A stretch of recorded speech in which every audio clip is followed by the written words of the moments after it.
I hope you do.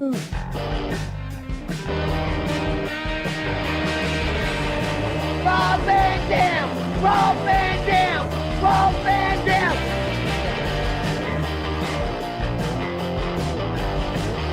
I'm Rob Van Dam. The whole show.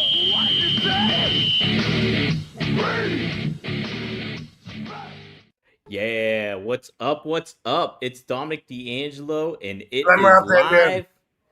Dang it! I was Yeah. gonna build the suspense. The suspense was gonna build, but no, it is Rob Van Dam. It's one of a kind with RVD. We're live on Rob Van Dam's YouTube channel on RVDTV.com. Subscribe, like, share to either one. Do whatever. But yeah, we're here for a trash night, and we're here to talk with Mr. Rob Van Dam, the WWE Hall of Famer himself. Rob, how are you, man? Nobody talks trash like dangerous Dominic D'Angelo. Whoa, I do talk some trash. Some trash. Not a lot. I All pick good. and choose my moments. Sign on the back there. Looks like something we're gonna get suspended for. Yeah, we might get a copyright flag for something going on back there. What are you Can see. doing, man? What are you doing? Hey, man. That dang movie's gonna get us all in trouble. There it goes. Katie has family here, so she's out of the studio visiting, but I bet we'll be graced with her presence before the show is over. Oh, how about that? She knows how to work the TV. Rob, I don't know if you saw it too, but I also made a new graphic too. When Katie is on the show, I have this ready to go. Boom! Look at that. Rob Van Dam and Katie. Oh, dude, that is some fancy stuff. I like the font. Good color too. Thank you. So, nice font, size, and shape. Yes. So we'll be ready to roll if Katie does show up. Cool. But hey, we got some good folks in the chat. Maddie's here. We got Triple E in the house. We got Frankie Terrizzo, who always asks the good questions, and plenty more folks in here too, filing on in. So guys, if you have a question, if you're new to the show, you can always just ask a question. Super chats help get on my radar a little bit more, and it also helps out the show. But I always try to keep my eyes peeled for any good questions going on. And these Thursdays go by so quick, dude. Like every couple of days, you're like trash night. Trash night? You want to do trash night? Oh, yeah. And here we are. Yes, that's one thing. There's two things. What's the other one? It's Thursday. I guess it's also Thursday. It's the pool guy. You know, I got pool guy. Oh man, they go by quick. I'll have to incorporate pool guy into my questions when you're ready. Katie loves LFG, so I know when it's Sunday too, because she'll be like, "Yay, we have a new LFG on." You know. Oh, that's right. LFG's on. Yeah. How is that show going on right now? Are you guys still pretty interested in it and everything? It's holding up all right? Yeah, she loves it. I watch it. I mean, it's entertaining. Mm-hmm. You know, I just like with everything, I can't help it. Like critique everything. You know what I mean? And like from the beginning, you know, like why are they not telling her when she's selling to quit? You know, grabbing her fucking arm. Like if she sells one way, it's been like 2 seasons. When are they going to tell her? And then finally they tell her, and it's like, oh, the big payoff. I'm glad I hung in there, man. Anyway. They give cliffhangers for people in the business. For the but boys, it's cool. I enjoy that over just watching matches, you know, because there's a lot of drama added, a lot of drama that happens too, and you know, watching Booker and Bubba, Ifani, and Taker and Michelle, cool. Watching the chemistry, I don't know, you know, it's Shawn Michaels, by the way, put him over too. But also, man, it's pretty cool that you get to feel more like you know these young kids that otherwise I wouldn't give a crap about. Right? Yeah, because it's just you get them in the mix with some of those legends and stuff like that, and some of your peers that you know. It's kind of neat to see that translate over on television, I'm sure. Sometimes you see him grow so much, you know, like Katie will say, what's your opinion? Like after they have like a contest, they wrestle each other and one guy gets voted off the island or whatever, and it'll be like, sometimes I'll be like, well, dude had a better match today, but holy shit, like that looked like it came so, and the girls too, came so far since just a little bit ago, and this is only one of her first matches still, and yeah, it's something that you can get invested in, and start forming your own opinions, just like the legends do, and there you go. It's subjective. I can't tell you you'll love it because you may or may not. Right. Well, is there somebody that stands out to you that you're like, man, they're a really good coach, this person? This like whether it's like Booker T or Bubba or Taker or somebody else even that's like stands out to you. That's wow, they got some good coaching skills. No, I don't think that you really see that much of them coaching. You know what I mean? It's more of them. It's more of them just supporting people that are on their team, and like I said, a lot of drama in between, and the drama gets amped up a lot. Like the show has taken its own shape over the last 2 seasons to where the drama is increasingly like more of the show, and they have a creative way of doing it where they make you feel like they're giving you a lot of what's going on, but at the same time working you at the same time from a different angle, while they're showing you this trick here and you're going, and then meantime they got you from there, suckering you from the other side, which is cool. I'm always trying to figure out what they're doing, why they're doing what they're doing, as far as intentionally the big changes on the business that have come late, by just, jerking the curtain wide open, so to speak. But it's something that what was I going to say? I don't know, but you don't see them actually coaching. You don't see them actually one-on-one with the talent, saying, dude, you got to keep your body in closer to their body. So, you got to grab them. It feels like, there's too much space here. You're going to lose them. You're going to slip. You don't see all of that stuff. So I don't know, but they're all good. Obviously they all qualify. And, just another way for WWE to ooze some of its growth into another pocket. That's it too. That's the key. And like, do you find that would there be a concern if you were on WWE's end that you're oversaturating like your product and exposing too much, or do you think that that's a fine balance because like there's so many different channels that you can tune into to consume WWE products, so not everybody's maybe not watching SmackDown that watches Raw or LFG or same thing. So, is there a concern for oversaturation? Do you think?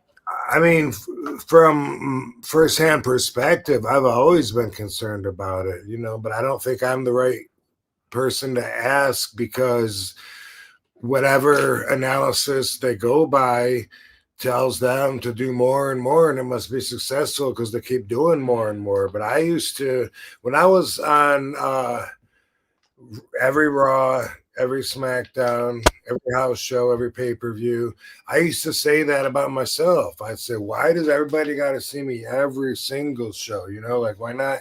Because I was burnt out. That's part of my story was I got burnt out, and the monotony of just being on the road and just being on that grind got to where I wasn't enjoying it. Even just personally for me, I felt like, man, why? I mean, they're going to be, I felt, like I got to show them some different moves this week that I didn't do last week. And that was kind of one of the ways that I always had in mind, which guys that don't have different moves, they don't even have that. But anyway, that's part of how I was getting over it too. But I thought so. I thought RVD saturation, but on a bigger scale, even, back then it was just like, man, there's so many hours of wrestling on TV every single week. And that was when we were doing 2 hours of Raw. They didn't start doing 3 till after I was gone. And I was like, holy crap, really? I don't see it. I don't know why it there's that much demand, but I guess it's validated because they keep going in that direction. Yeah, I know they shortened Raw a little bit now. Like it's not usually 3 hours anymore. It's like 2.5. So they did kind of will it down. And then they had SmackDown go for 3 hours for like a few weeks, but I think that's switched out to 2 hours now. But it's still a lot of wrestling to watch.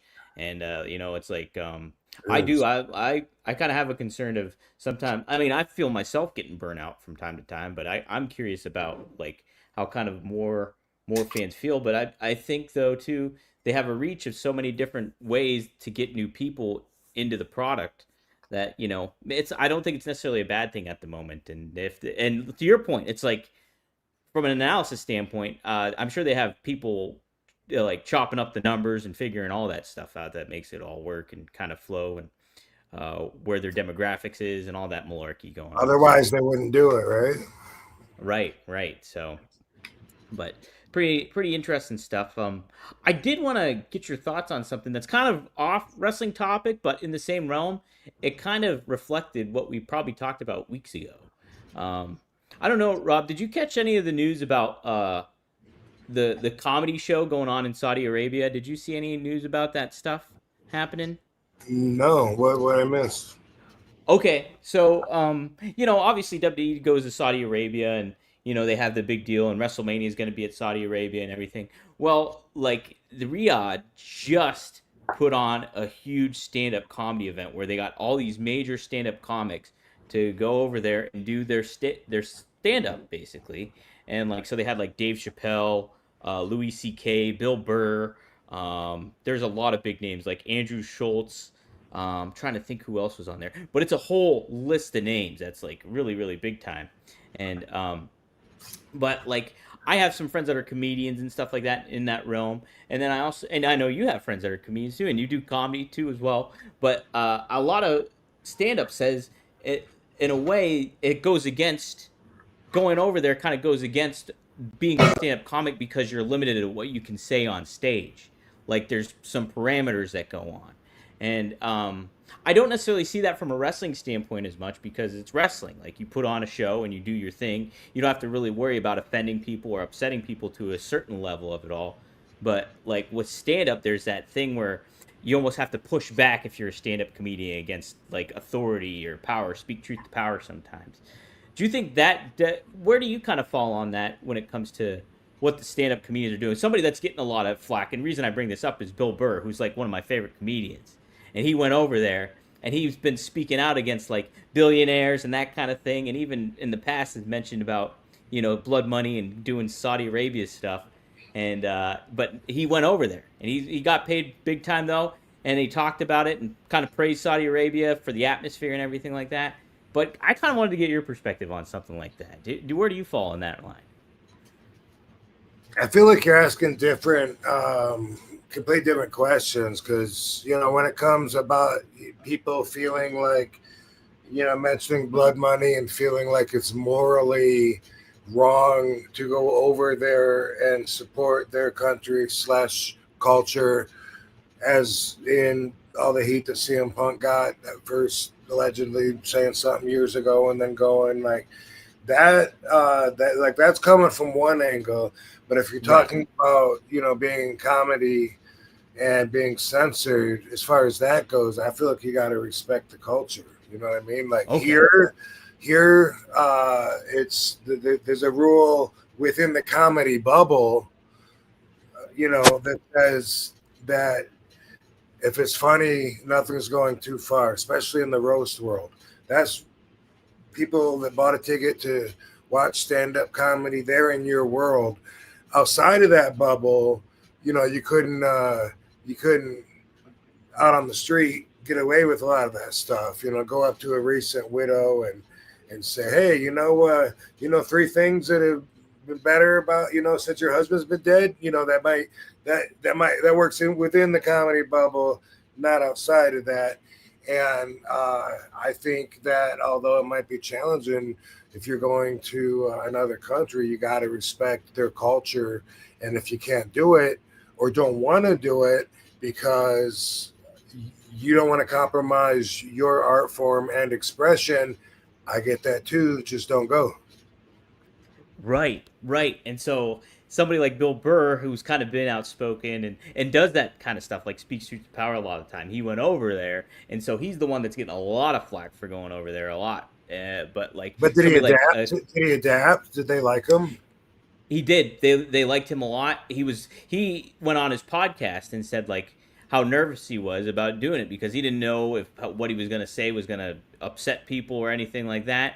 And he mentioned like jokes about like homosexuality and certain things like that. And like it went totally fine for him. So, what he said and everything like that. And so I guess he was pretty happy with it all. And like, but I think a lot of his fan base was kind of, oh man, this is kind of speaking to what you already said on like what you've been saying on your podcast and everything like that, and you went over there and did it and felt like he compromised himself in certain ways. Well, somebody like Shane Gillis, he actually refused to go. He didn't go. He declined. Like to what your point was saying, where he got offered like 7 figures to go over there and declined to go. Yeah, right. So, and I could only imagine what Bill Burr got paid. He probably got paid almost that amount, or if maybe more even, for Who's what I that? know. But Bill Burr, I think Oh, he probably got yeah. paid quite a bit. But Yeah, yeah, you know what? Like I liken it or assimilate it to this in the wrestling world because there's a lot of similarities anyway, as we've talked about going out there and performing live. And anyway, say I'm all about being hardcore, right? I'm doing an interview talking about I love the fact that when I'm out in there in the ring in front of the people, I don't really have to worry about rules because I'm RVD on the whole effing show. People expect me to stretch the boundaries that I'm given. That's what being extreme is all about. So if I go grab a chair from the crowd, and hit my opponent in the head, don't be surprised if I end up over the guardrail, maybe fighting through the crowd. Maybe I take a weapon from you. What do you got? A pair of sunglasses, rubber chicken? I don't want none of that. Got a pair of brass knuckles? I think maybe I'll take that. Pow. Thing is, now you come and see me. Say there's a rule. You can't go over the guardrail. Mm-hmm. Okay. You know what? Damn. That sucks. Well, I can't. What if I set him on the guardrail? What if I set my guy's stomach down on the guardrail and do my leg drop? Is that like going over the guardrail, or is that you know what? You work with it, adapt, and do your fucking job, or don't go. That's how I see it. Yeah. Okay, no, I thought that was an interesting topic to kind of bring up to you because we've talked about comedy, we talked about wrestling, we talked about Saudi Arabia. So I was like, I wonder what kind of perspective that is. I tell you the truth, this is a relevant thought that I have. It's never appealing to me just to hear an idea about going to that side of the world. You know what I mean? I don't even like traveling anyway. So when someone calls and like, hey, we're putting something together, dude, it's going to be so much fun. We're in Qatar, we're out there. I'm always like, oh my God, dude. You know what I mean? Like you don't know how much you could find so many more people that'd be more excited than me to go. You know what I mean? And anyway, that's always the case. But, for the right amount of money, then it's like, well, it doesn't have to be crazy. I'm just saying someone got your fee. It's worth it. If it's worth it to you, then it's worth it. For me, it would be a financial thing that would be the motivation in order to make that task happen. For some other people, it might be, that's part of it, but really they just want to see the world and they want to get out and they love traveling, whatever. Everyone, you weigh your values on your own value system, and so that's why everyone's got different values, as I say every single week. But when it comes to thinking about, and some of this could be even, I didn't do a lot of diving into books and studying, so I could have some misconceptions, possibly. It hasn't been important enough for me yet to really look into right or wrong here. But my thoughts when it comes to their prohibitive government or the prohibitive, controlling perspective that perception of mine of their government, it's a turnoff. When I heard something the other day, there's that girl, I think in Abu Dhabi, if I'm not mistaken, I think she's an American basketball player. I don't know. I might have that story all screwed up now, but there's somebody, a girl that had some kind of drugs. Maybe they were sent to her. Brittany Griner. Brittany What's Griner. that?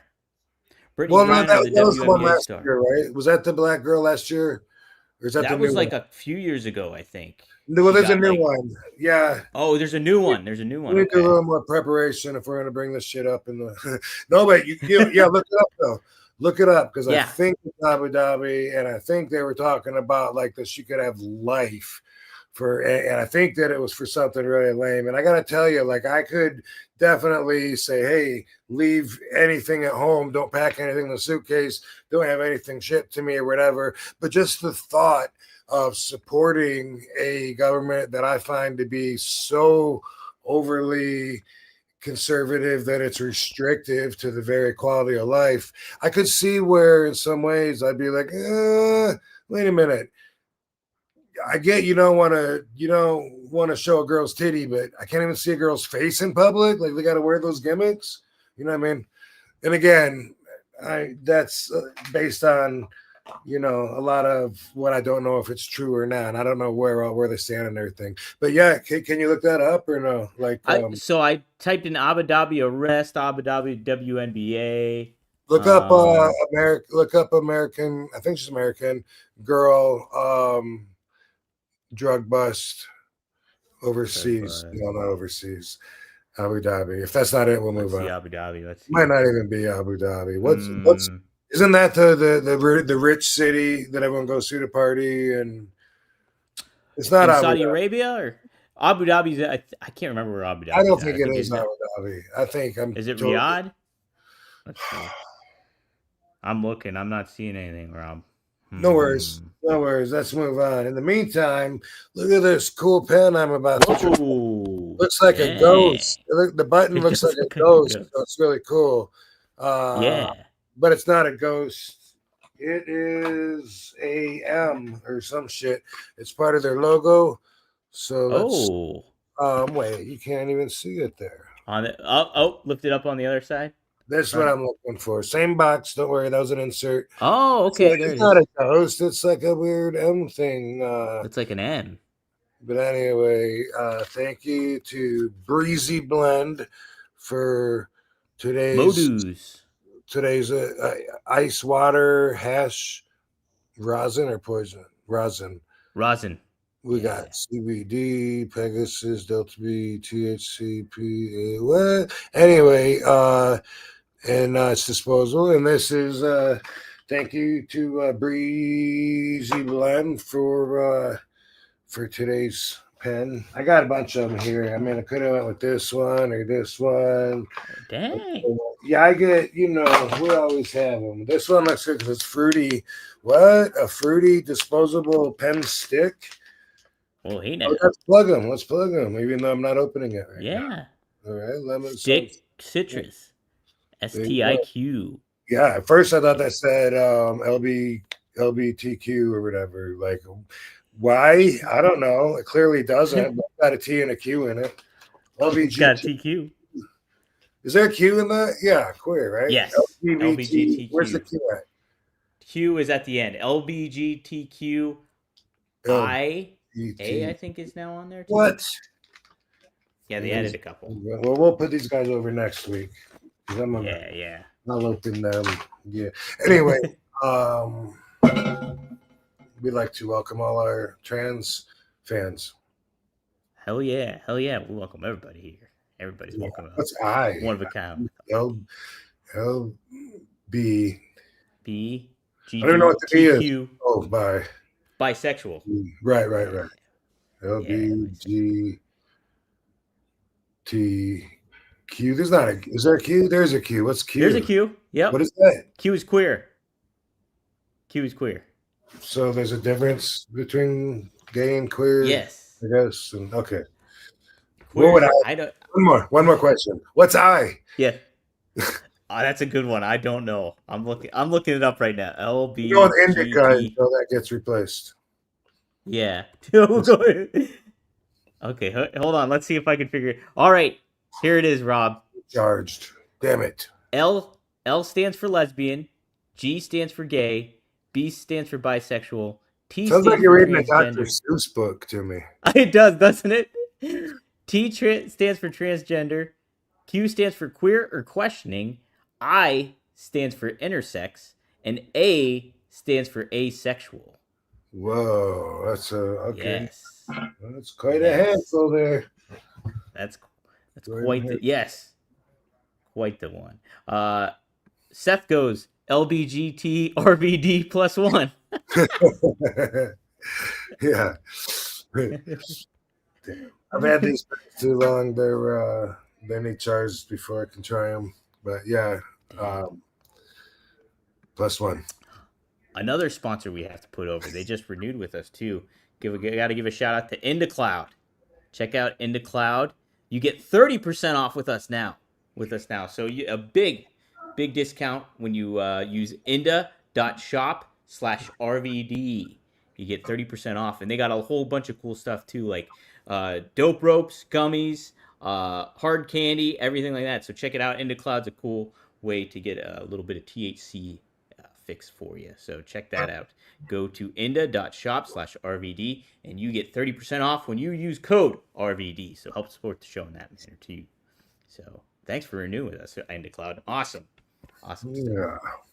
Yeah. We do got some super chat questions in the house. Andre's Gaming, thanks. You're a newcomer. Thanks for the Canadian $2. He says, "What's Rob's favorite drink?" Rob, you mix it up a little bit. Last time it was Irish coffee, I think you were having. What are you drinking Irish recently? coffee is still well. I rotate between, I guess, about 3 drinks. You know, sometimes I like beer, but it's been a while since I've been on a beer kick. You know, like one beer sometimes when it's cold, whatever. But to drink and get that big full belly feeling of beer, it's something that definitely is at the bottom of my list. The first being an Irish coffee. I like Irish coffee when it's warm, so sometimes it's not the proper drink because you're too hot or whatever, in which case my second favorite, well, I don't know, actually. Depends on what I'm in the mood for. I'm not going to rank them because I also like espresso martinis. And that's a cold coffee drink. And usually if I'm not drinking an Irish coffee or a espresso martini, then I'm drinking champagne. Yes. Or Prosecco, because apparently it has to be bottled in France in order to be legitimate champagne. So I'm told. Oh, okay. All right.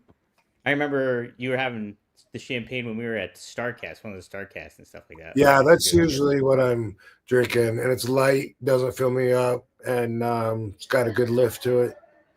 Yeah. Champagne is pretty darn good. Not much sugar. Not much sugar either. I ditched the orange juice because of the sugar. Like when someone's got mimosas, I'm like, can I get a mimosa without the orange juice? Just the champagne, please. Yeah. Hey, shout out to Paulina. Got Sabu sisters in the house. By the way, I got the fruit stick open. It's charged. It's hitting, and it's good. It tastes like juicy fruit bubble gum. Ooh, I love juicy fruit. But shout out to Paulina. Sabu's sisters Paulina. In the house with us. What's happening? Always good to see her. Pauline, Sabu's sister in there. I wonder if she's seen the documentary yet. I wonder if she's seen it. Yeah, let us know, Paulina, if you've seen the doc yet. Haven't heard from her or her sister on that, so I'm assuming they haven't, but who knows? But good to see her in the house. Yeah. Absolutely. Shout out to Pauline. Shout out to Dirty Big Bird. Yeah, which, by the way, we've been doing well with it. We're enjoying the feedback that me and Joe are getting from people that have seen the Sabu doc, and we'll have Yeah. more news on its distribution growth real soon. Some of it we're doing in stages, and what else? There was something else I wanted to say about it. I don't know. I guess just I'm doing some podcasts to promote it, as is Joe. So keep an eye out for us. I'm gonna do Sports Kita tomorrow. I don't know if that's live or not. Probably not. No, I know it's They not. probably pre-tape it. I already moved it 3 times. But yeah, anyway, I'm trying to get the word out there. So if you haven't seen it yet, it's easy. You just go to Kinema. It's like cinema, but with a K. Kinema.com. You don't need to download an app or any of that silly stuff. You just watch it right there. So in the meantime. So cool. Enjoy. Yes. My brother. Sabu. Kinema.com. It's great stuff. I really enjoyed it. Yeah, really, really cool. Cool content. Joe did an awesome job. It was cool to have him on here last week too, and get both your guys' insight on the process of making it and everything. Where's the chat at? I lost the chat. Come on, comments. Oh, here we go. Triple E does follow up and asks, when's your next stand-up gig? Do you have any stand-up plans on mine, or you just do it when you kind of feel like it, Rob? Yeah, I don't have any plans of it. Hadn't really even thought about it in the longest time, but recently a guy that books me sometimes did ask if I was down to do it. If he named a couple of clubs here in Vegas and said if I get one of those places, as opposed to something subpar, because you could do stand up just like with wrestling. You can be in big arenas. You can also be in like armories, VFWs, little shitty tents. Sometimes you kind of churches. You kind of go where you can fit the ring. But same thing with comedy. And I just I told him last time, because it was like some hall that he rented, and I told him last time, just let me know when you got a comedy club booked, and Yeah.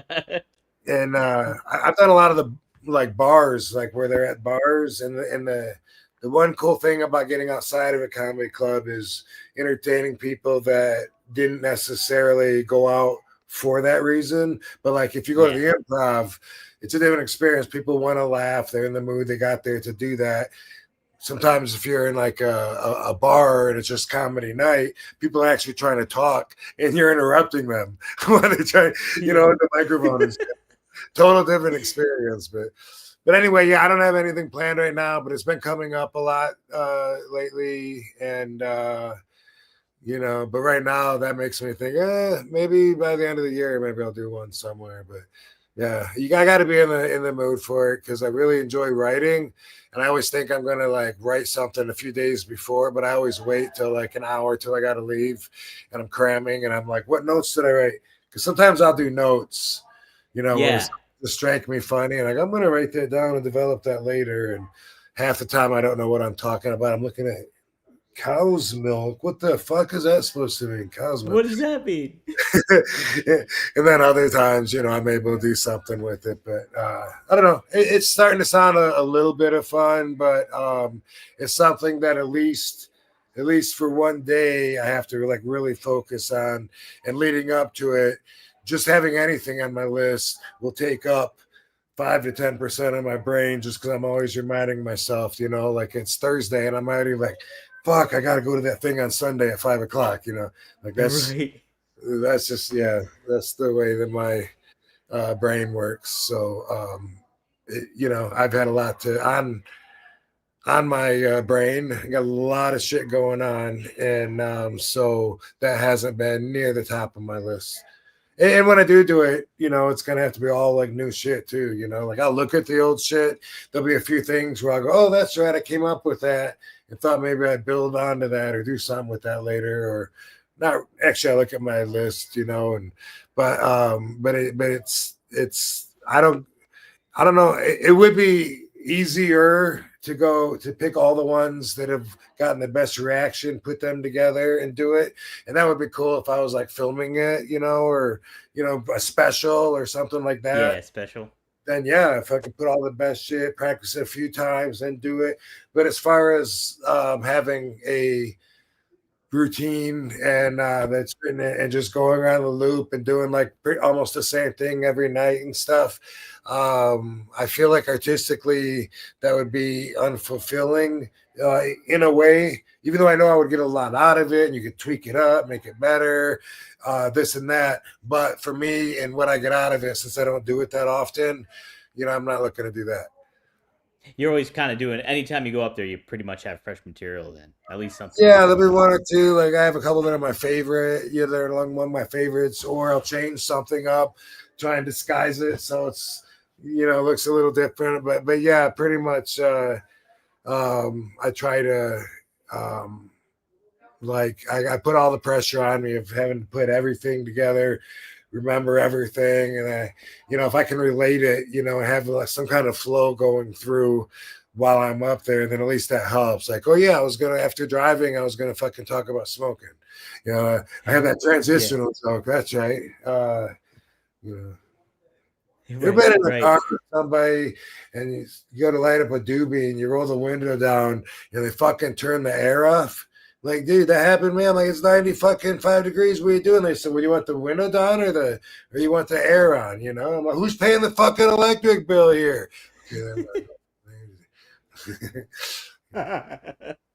Stupid stuff. When you're on stage, have you had anyone do that though? Like when you're in a car, that you can have one or the other.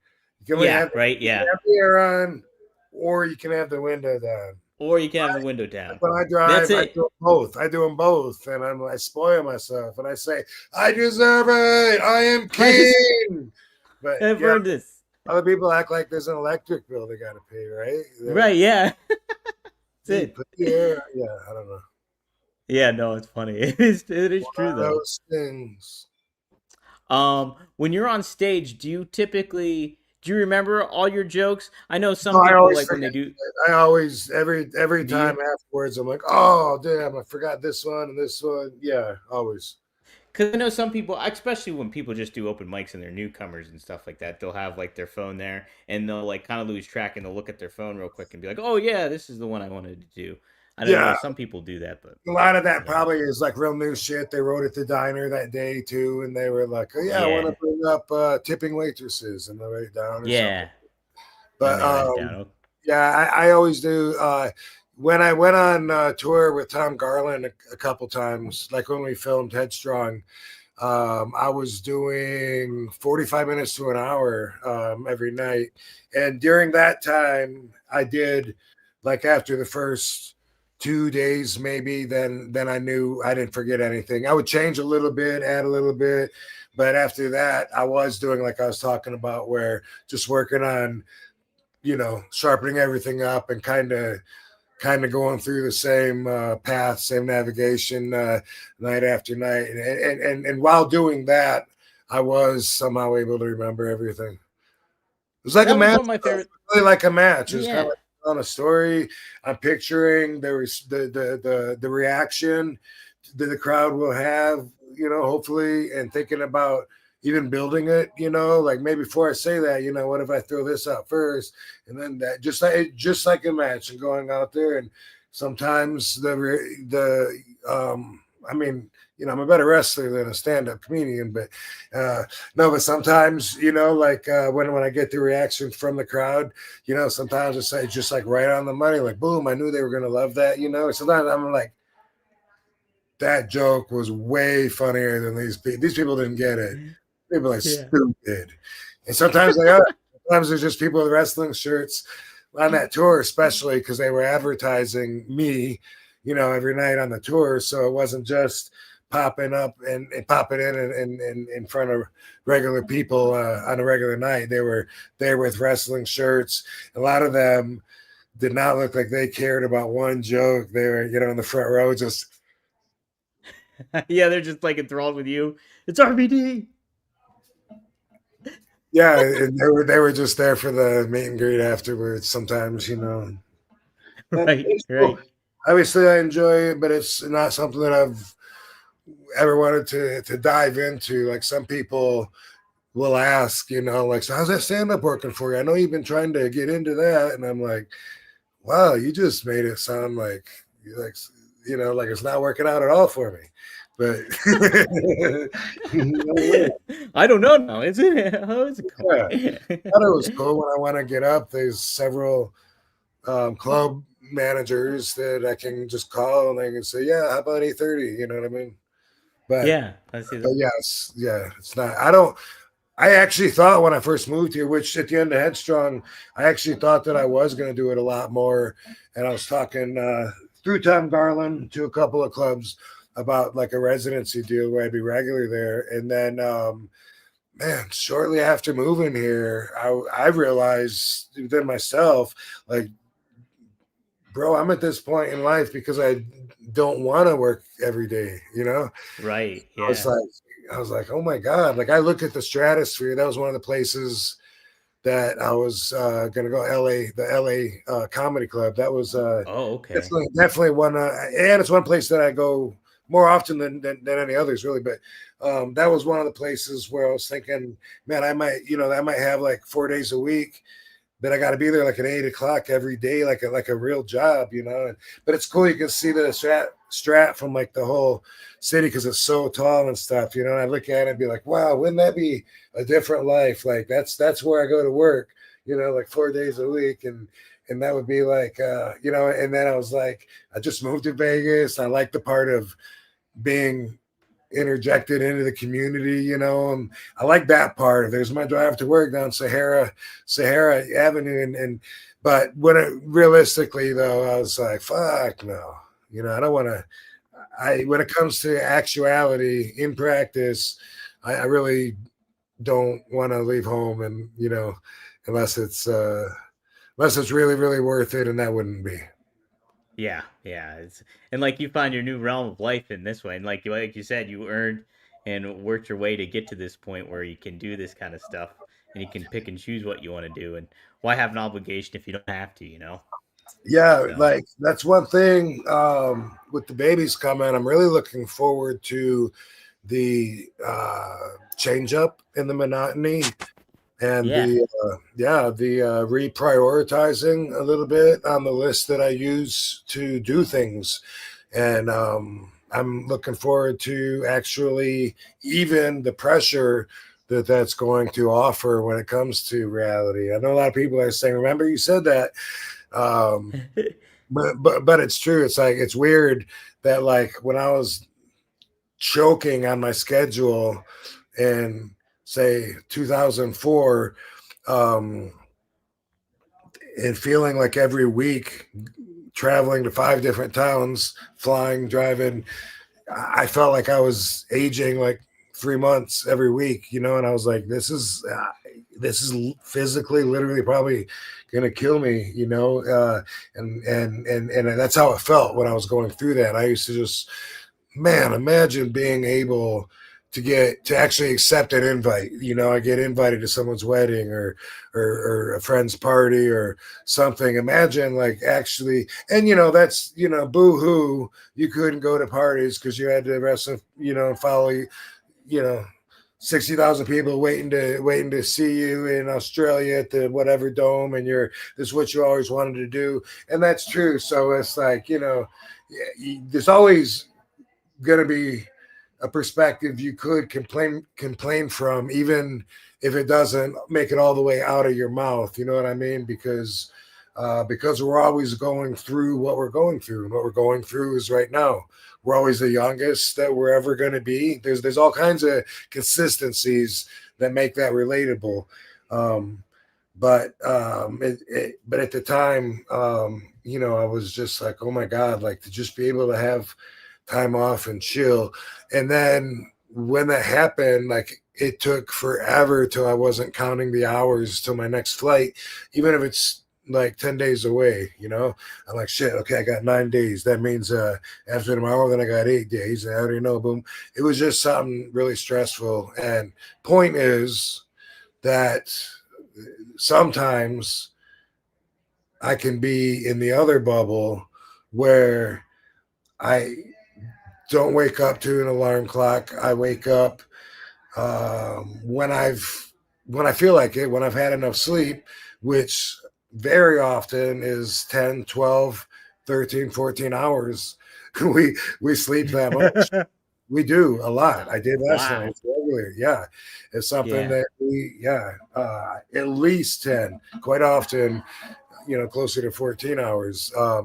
And then get up slowly, watch YouTube for a few hours, smoke a doobie and drink coffee, and maybe a second doobie. It might be a 2 doobie kind of morning. And then, and anyway, at the same time that I'm so grateful and happy that I earned the lifestyle that I'm able to maintain to keep my Zen balanced, I still look forward to being able to figure out how to balance it with the challenge of the twins coming. Absolutely, yeah, yeah. It'll be a fun like challenge. It'll certainly be a challenge, I think, but it'll be a fun one because like not only yeah, it's one thing when you're on the road and you're doing wrestling and it's your job and it's part of your life and everything like that. But I mean, you get the added element of like taking care of a life that you created and like that added aspect of it too will be rewarding. I think on another level. I think too in a lot of ways. It's already like I already noticed a long time ago. Like it's easier for me to do things for Katie than to do things for myself. You know, Yeah, yeah. yeah. Mm-hmm. And so I know it's going to be like that, and because of that, I'll be my day will be different. You know what I mean? Like I'll Right. have to give some stuff up in order to make time and room for other stuff, and I just think overall it's going to be productive, and looking forward to shifting some different gears that I haven't explored in a while. That'll be pretty neat. That'll be neat, Rob. That'll be Yeah, definitely neat. Yeah. Jay Grove says Paulina likes the good, film. Our good. Yeah, our whole family does. We just wish Johnny was in there more and less of Yeah, his so-called girl. yeah, yeah. Nerd Well, bar. Nerd bar. I don't know if I mentioned, we talked last week about making the movie and how Joe asked me to be more hands off on this than I was on Headstrong. And so part of that was when I had notes, and I wanted to have as few notes as possible for Joe to fulfill that. So if any of them were just preference, then they automatically went on the chopping block because, if you could go left or right and it doesn't necessarily move the movie forward more or isn't better, it would just be better for me and what I would do with it and the amount of energy that I would look to get out of it. So some of that stuff went away right away. When it comes to that, that was one of the bigger notes that I kept in, and he did actually take her out of one or two cuts, but yeah, not enough, clearly. But I did, me and Katie both, we're like, dude, like, uh, why? Why? Why? But it does tell the story of him trying to make the most with what he had, on hand, and also that being difficult and him struggling with that, trying to keep everything balanced in front of him, while at the same time giving off the signals that he's ready if it's his time, to go be with Melissa. Yeah, yeah, for sure. Yeah, absolutely. No, it's a. I'm happy Paulina liked it, and I'm happy the family liked it too. That's good to Yeah. hear. Yeah, heck yeah. Triple E I asks would have any. liked it more without her too. Right, for sure, for sure. I know it's a, if that relationship was not good and she was not, you know, workable after the show even or after the movie. Say no Yeah, more. Say no more. Let me just say we gave her a very, very good chance. We were very friendly to her, trying to get to know her, and through that, we learned to form a completely different opinion on her just through dealing with her. yeah. Sometimes that can happen, right? Triple E asks, "Do you have any stories of hanging out with Mr. Anderson or Mr. Kennedy or working with him in the ring, Ken Anderson?" Not too many. Like he's not someone that I've been around a whole lot, a whole long time. I think in WWE, I think I was on Raw when he was on SmackDown. I might have been gone for a while when he was getting a lot of his momentum. Because I remember, like, as soon as I started seeing him, it seemed to me like he was like the new kid that was extremely comfortable already. That's the best way I can explain it, you know. And in TNA, we were both there, and that's when I think probably saw him the most. Worked with him. We had tag matches with the Hardys and him, um, and during that time in TNA. As far as the story goes, uh, the one that popped in my head is not so much a story of him, but he's involved in it just because we're in England for PCW in England. And after the show, we worked at this venue that is wrestling. And then when the show ends like at 9:00, boom, it becomes a nightclub. And so, like, and I've been in a few of those, by the way. This one in England, it's like, yeah, like, hurry up and change. They're going to open up doors pretty soon. And, like, you might be stuck, putting your boots on or naked, but people are walking in, and it's crazy. But TNA ran one in New York also. Same thing. They might still run it. Same thing. It becomes a big nightclub, like instantly, while your bags are right there. People are dancing, standing over your bags. It's crazy. But this place in England, I remember we all wrestled there, and afterwards, when it was a club, I was drinking, and Chris Masters was on those cards, and always got along really well with him. That dude that says he's Paige's brother, but I don't know if it's really a blood brother. Anyway. Oh, yeah, I know who you're talking Yeah, about. you know what I mean? That guy. Yeah, Australian Yep. dude. No, I guess he's England. Anyway, I just remember I am standing by the DJ booth drinking, right? Just like, being creepy. Looking around at the dance floor like a creep, and I was feeling good, and the guy with the headset that's spinning records or whatever, like, he looked at me, and all I did, I tried to toast him. Cheers. That's all I meant, right? I went like this. I just went like that with my cup, Cheers, buddy. Like that. And he shook his head no at me. The fuck do you know? He said, And I was like, what? So I did it again. I was like, I'm like, we couldn't hear each other. It was so loud. So I just did it again. I'm just fucking saying, here's to you. What the fuck? And he said, no. And then he pissed me off because he was like really dramatic about it. And so I put it up and I went, I just held it there, and he came over and he said, he or somebody came over and said, dude, if you don't stop, you're going to get kicked out. And I said, fuck him. What the fuck's his problem anyway? And so they kicked me out. So all these guys came around me, and like, I was surrounded by everybody. They weren't physical, but they were moving me, because I remember going, oh, wait, I got to leave it. I forgot to tip the girl. Can I tip her? They're like, no, just go, which I don't even know if you tip in England. And if you do, I think I tipped her already anyway, but I forgot at the moment.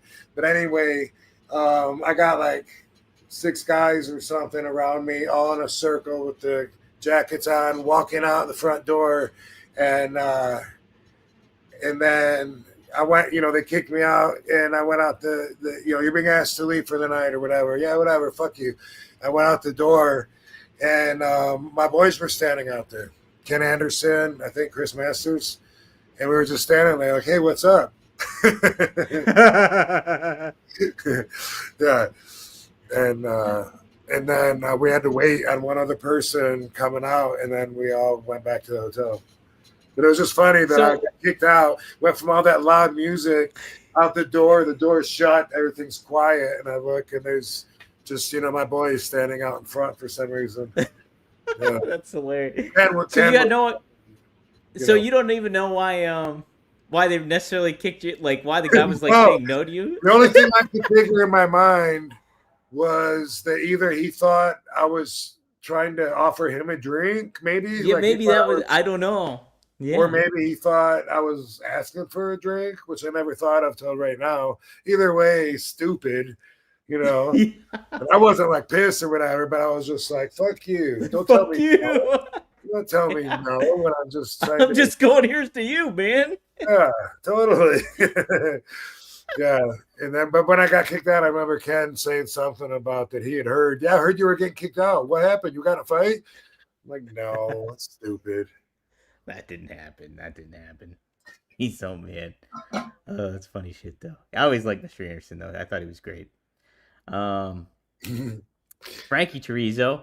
Can we hear a Johnny Ace trying to convince Stan Hansen to do a tribute to the troops?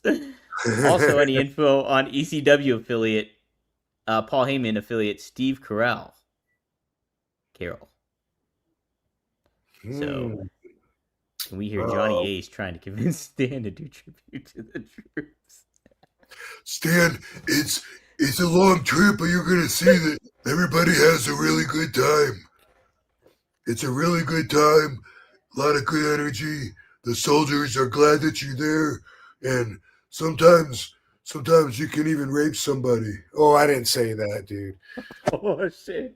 Oh shit! Oh, that's fucked up. My mind just went to thinking about the poor diva Ashley that what she went through. I can't help but think of that when I think of the those trips. You know what I mean? Like, Man, yeah, what an ugly story. that's an awful story, man. And, Man, I it's can't just help. Yeah, every time I think of that now, I think of like, dude, anyway. Who knows what all the correct facts are? Either way, it's really ugly and heartbreaking. And man, that poor girl, she went through a yeah, lot. She went through a lot. yeah. But anyway, I haven't heard Johnny talk in a while. I think it used to sound more like him in my head than it does now. It sounded pretty good. Robbie, I think you nailed it. Iraq. You're not going to Iraq, right? It's volunteer, but they're expecting you to go. Steve Carroll, I feel like I just saw him somewhere recently. What would that have been? Possibly the ECW. Arena Sabu Memorial, maybe. Oh. He might have been there. I never heard of him, Steve Carell. Ring announcer for ECW. Oh, okay. I think he's a talent agent too, if I'm not mistaken. Like I found that out like after the ECW days. Like he was, I believe, doing that, and I saw him somewhere recently. Yeah. Oh shit! Yeah, he served as the radio play-by-play announcer too for the Anaheim Ducks. That's nice. Crazy. Does it say I did not know that. Does it say he's a talent agent? No, it doesn't say anything to that effect. It doesn't even mention his ECW tenure. It actually just mentions like all the hockey teams he was a part of, and that included the Flyers. Possible I could have him mixed up with someone else. Maybe this is a completely different Steve D'Angelo. I mean, I know that's your name. Steve DeAngelis. I remember Steve DeAngelis. Was he a ring announcer? He was a ring announcer, yeah, for ECW, and then he did some MLW shows. Steve Carroll might be a different Paul affiliate. Maybe that's it, because, yeah. Was he the money guy, the weird money guy that I can't remember that guy's name. We just called him Smiley because he had a really grumpy look on his face all the time and treated the boys like we were all just, replaceable pieces of flesh. And oh man, he was there for. I mean, that name fits him. Maybe that was that guy, but doesn't seem like a Steve. But yeah, I don't know. Smiley. I love it when the nicknames are ironic, like Tiny, and they're like a big person. Yeah, it's funny. Smiley. That's pretty funny shit. Smiley. Yeah, I wonder if that was there a picture of him. No, I can't find anything. I typed in Steve Carell, ECW, but Carol. I don't. Carol. Oh, is that him? I don't know. Because that guy I'm would have been looking. a silent guy too. Like he was just in the Yeah. shadows. Yeah, I'm not seeing anything about necessarily who that is. There's I'm, another topic I I'm wanted to enjoying my fruit see. stick. Pretty darn good. Yeah, thank you to LGBTQT, RVD, Stick, Citrus, Yeah, stick with the Select, cute. all in one. All Lemon right. spice. Check it Oh, on out, folks. Oh yeah. Oh yeah. Let me see here. Barber. Uh what another question or some topic I stumbled across was um people taking to social media in AEW if they're not utilized on television as much as they want to. There's a couple of talents there. Apparently, Queen Amanada, she just put something on X that said, "I'm going to put this out there, cough cough, TK. I need more promo time and would love to be in the mixed tag matches." She mentions Tony Khan. She referenced Tony Khan. "I need more promo time and would love to be in the mixed tag matches." And then Deanna Perrazzo added underneath that tweet, "Sign me up too." I was trying to correlate that maybe with your days, whether that's in WWE or in ECW. Like, did you ever feel the need to go to Paul or Vince or anything like that and figure that we talked about you were worried about being oversaturated, but were there times where you felt you needed to be used more and you had to go to Vince or to Paul and be like, "Hey, I would like to do more of this. Could you put me in that situation?" Like, did you express that to Paul or Vince at times? But anyway, is it going to them or is it going to the social media world? That's That's what's it. It's going to. The thing is they're expressing their desire to get more time to the world. So yeah. in social media, it's going to social media, but obviously, I'm sure it might hit Tony Khan's radar because maybe they aren't connecting with him directly during the shows or something. That's the only thing Maybe. I I can mean, it kind of sounds figure. crazy, but maybe that's appropriate by social media age standards. You know, we didn't have that back in the day. Did we have no, we didn't even have like Twitter till No, I think it was like 2000 or the early 2000s when it Twitter. was 2000. Twitter really took off. I think like 2009 or so Oh, is so when. yeah, Yeah. yeah. Because I remember when I was in TNA one time when I was just starting to use it, and I think they opened up the account actually TNA. Oh And wow. yeah, for a bunch of us that didn't already have it, or I wouldn't have got one. But um, that was 2010 when I started with them, and so that makes sense. But I didn't know anything about it. I remember thinking fan accounts were the actual celebrities, you know. Oh my God, this gorgeous model is writing me. Holy crap, you know, like not realizing it was a fan of hers or whatever. But I don't think so, dude. I can't imagine going to Vince or going to Paul and saying, hey, quite the opposite. Not use me more. Um, when I got my first contract with ECW. This would have Mm-hmm. been 98 and could have been 97, but I think it was 98, 97, 98. And it was during that whole Mr. Monday Night thing where we were invading Raw. RVD gets offered a job from WCW, Eric Bischoff, the internet. So we know the internet was there then.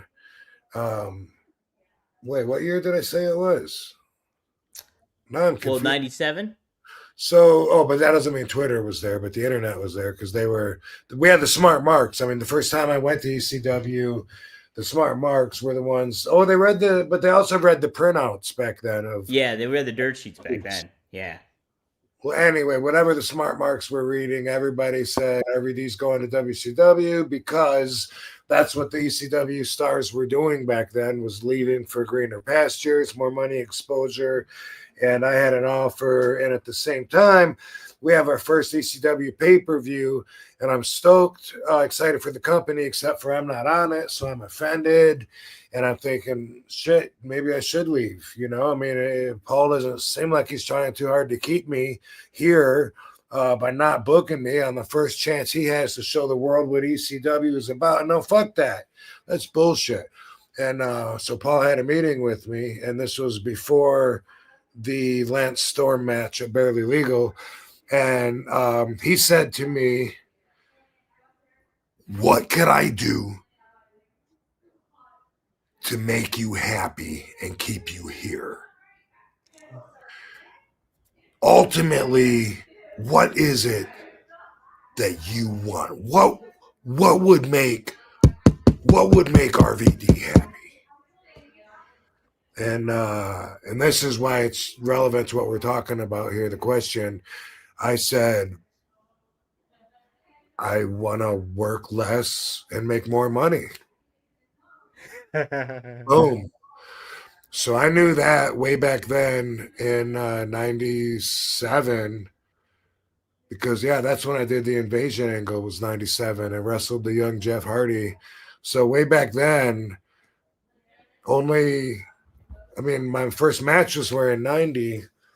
By 97, I already knew I want to work less and make more money. Ultimately, that's what's going to make me happy, because I've been working my balls off and not quite, able to afford the big Hollywood superstar lifestyle that I wanted. So unlike a lot of wrestlers, unlike Sabu, who would have just said he wants a chance to wrestle more. That's what he would have said. He wants to wrestle every day, wants the openings and opportunity to be able to wrestle for other people when the schedule permits and he's able to. And he would have got more money by working, twice as hard for it. And that's just more where his mind was compared to where mine was. Even at that stage where I was just starting to get a brain of my own, because prior to right then, I was just a soldier for Sabu. Whatever he said,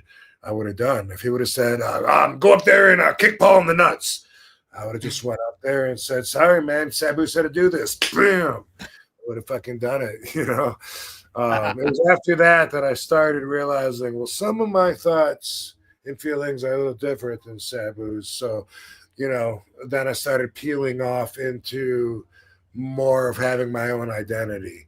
And during that time, we were working against each other a lot too. So that was like really super cool to develop both with and apart from being his symbiotic creature. Wow, how about that? That's cool though. Where did you get? So I find it really cool though, because like you had that mentality, like work less, make more money. But like you started off too as a fan of wrestling, getting into it. So was there a certain point that you were able to think like that? Be like, yeah, I like what I do, but I would like to work less and make more money. What gave you that money mindset more so, where you made it look more of as a job than you did as the fan aspect of it all? Right. I don't know. That might be something I might have to hit you with next week after really going down memory lane. If there was a certain story, or did I hear somebody advise that at one time? Because right now I can't remember. I remember 92, 93, more work, 94, 95, more work. 96. In 96, I still wanted to work more, but something happened in 96, I think. But I do know that, like, when I was wrestling in Japan, and I've said this a lot, but they paid me really well on a comparative schedule to what I was getting doing the indies, you know. So first time I go to Japan was 93, February of 93. And at the time I was wrestling at the Sportatorium in Tampa on Thursday nights once a week for like 35, $40. Wow. Uh, Also, though, by the time the trip actually happened, I was in WCW. In WCW, I was making $150 a match. Hmm. Although, if it was TV, they would dock $50. So $100 for the TV match, and then 150 for 2 or 3 house shows later. That's a lot of work already. Being on that grind, doing four days, a fifth day to get back home. Um, that's already quite a bit of a grind for making that kind of money. And you know what? I didn't know that they were paying for like my hotels and stuff until they told me they stopped. So I was paying for that, you know, a lot of that stuff. And like, what was I going to say about that? So anyway, $150 at the most in a match, other 135, whatever. I go to Japan and they pay you on a weekly deal. And my first trip when I started there, making this kind of money, was I believe $2,000. I believe that's what they started me on a week. And that meant, Wow. yeah, 4 or 5 matches, could be 7, but it wasn't 7. We usually had at least one day off a week. And then they started me on that. So then I started automatically through experience realizing, wait a minute, I can work my balls off, you know, like every week of the month. All right, let's say I do 3 or 4 matches a week, and I'm doing that 3 or 4 times a month. So now I don't know, 12, 16 matches every single month. I'm making this much money, and boom, boom, boom. Or I can go to Japan for 2 weeks, come back with this pocket full of cash, and not have to work for 6 months. You know, back Right. then that money went really far. I had a cockroach infested apartment, you know, that was like $400 a month. And then I could just pick and choose, you know, my bookings. So if they weren't offering me enough, or I didn't really want to work for that guy, or whatever reason, I was like, I'm gonna go back to Japan for a 3 weeker in June. So you know, I'm good till then. And so maybe just experience taught me that that was better. Yeah, maybe because I was thinking, like, I was like, where would Rob mess? I just kind of assumed in my head, like, maybe the Sheik taught you that, or maybe Sabu in some way taught you that. But Mm. then, like, I started when you were talking, I was like, well, maybe like him being around like somebody like Stan Hansen who made like a killing in Japan, He had did. something to do. But that makes sense. Yeah, you being in Japan and making that kind of bank, that probably Yeah. set a good foundation for your thought process And moving after forward. being in Japan, like I like the 2 weeker because that's in February every year, Hmm. and so that was my favorite. The longest one is it was in November. It's a tag team tournament that's 5 weeks, and then the other ones are in between. If you were full time back then, I think it was 8 trips a year. But when I would come back home, I would be so tired, man. It would take me like a week to kick off the jet lag. Horrible feeling, but I got to where I found that the other guys, they're making a little more than me when I started out. I was the greenest guy, but the other guys that were working regularly for All Japan, they wouldn't really do too many indie shots, if at all, in between. Because one, they wouldn't have to. Two, they were tired. And three, man, sometimes it's nice to just be like, boom, I'm off till October 10th, and then I got to go back over there. Yeah. Yeah, right. Take your breather and enjoy your time off, and then go back and do some work over there for a little bit. It's like, Yeah. Instead of yeah, grinding and hustling and working with shady promoters or whatever the options are, you know? right, right. Jay Grove follows up too about the Sabu thing. They say, I agree. It was his raw life, referring to the documentary. That was Sabu. They add, "We love you, RVD," And then they also added 2. That's from all of us, so it's from the whole Sabu family. So saying Awesome. so. Cool. I appreciate it. And yeah, if you haven't seen the movie, that is one great adjective to use is raw. Um, Personal is another good adjective to use. Like Yes, yeah. there's scenes on there where everyone that's been with me during the viewings when I've watched it, I've always every time someone is like, "I'm surprised you left that scene in there with this or that." When he's shitting swamp water in his ass, or when he's sniffing looking like he's sniffing the coffee, or when he's like Yeah. doing whatever it is. It's like he knew the camera was rolling. Yeah. He's Yeah. doing that. Some of it he might have been doing to entertain the camera. You know what I mean? That's For just sure, you yeah.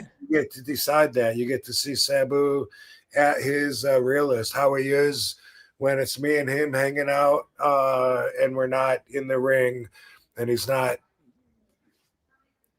the embodiment of the Sheik necessarily at that moment. You know what I mean? Big difference.